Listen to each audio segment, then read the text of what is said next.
pertama ada sumber dana jangka menengah. Sumber dana jangka menengah adalah sumber dana yang memiliki jangka waktu lebih dari 1 tahun dan kurang dari 10 tahun. Perusahaan memerlukan sumber dana jangka menengah ini karena adanya kebutuhan yang tidak dapat dipenuhi oleh jangka pendek.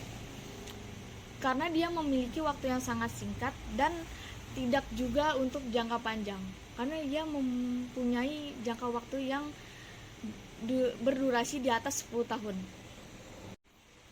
Yang kedua ada alasan mengapa penggunaan dana jangka menengah.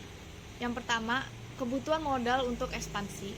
Kedua, pembelian aset tetap dengan umur ekonomis menengah. Ketiga, penyusunan arus kas agar tidak terlalu terbebani dengan cicilan dalam jangka pendek.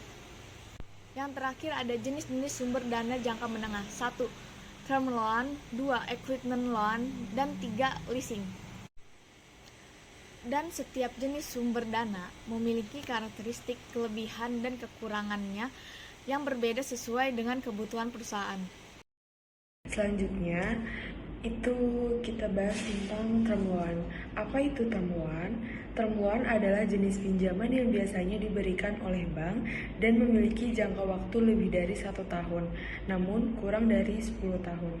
Pinjaman ini dapat dicairkan secara sekali atau langsung, ataupun bertahap tergantung dari kesepakatan antara pihak debitur dan bank. Ciri-ciri term loan itu apa saja sih? Yang pertama, pembayaran dilakukan secara angsuran atau tetap, biasanya bulanan. Ini memberikan kepastian bagi debitur untuk merencanakan pembayaran mereka.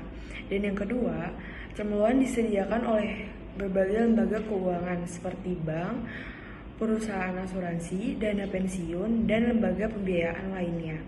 Yang ketiga, dibandingkan dengan sumber pembiayaan lainnya seperti obligasi atau saham, biasanya bunga term loan relatif lebih murah sehingga menjadi pilihan ekonomis bagi banyak perusahaan. Lalu selanjutnya adalah keuntungan dari term loan. Seperti yang sebelumnya sudah dijelaskan, kita memiliki contoh-contoh dari keuntungan term loan. Yang pertama ialah bunga dan cicilan tetap sehingga memudahkan perencanaan keuangan. Lalu yang kedua ialah biayanya lebih rendah dibanding pendanaan dari saham dan obligasi lainnya. Lalu yang ketiga, cocok untuk pembiayaan jangka menengah seperti pembelian mesin atau perluasan usaha. Lalu yang keempat, jadwal pembayaran tetap memudahkan perencanaan arus kas dan pengelolaan keuangan. Dan juga masih banyak lagi keuntungan dari term loan ya.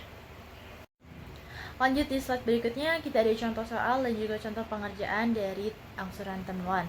Juga ada rumusan angsurannya. Seperti di atas, teman-teman bisa melihat contohnya. PT XYZ meminjam 113.750.000 selama 5 tahun dengan bunga 10% per tahun dibayar setiap akhir tahun. Teman-teman, di atas sudah ada rumusan angsurannya dan cara pengerjaannya. Di slide 10 ada equipment loan. Equipment loan adalah pinjaman yang digunakan untuk pembelian perlengkapan baru. Ciri-cirinya biasanya digunakan untuk peralatan produksi, mesin, atau alat berat. Diperoleh dari bank, penjualan perlengkapan, atau lembaga keuangan. Keuntungannya memungkinkan perusahaan memperbarui peralatan tanpa harus membayar penuh di awal. Di slide 11 ada leasing. Leasing atau sewa guna usaha adalah kontrak di mana pemilik aset, lessor, menyewakan aset kepada pengguna lese untuk jangka waktu tertentu. Lese membayar biaya sewa dan mendapatkan hak penggunaan aset, tetapi pemilikan tetap di tangan lessor. Di slide 12 terakhir ada jenis-jenis leasing.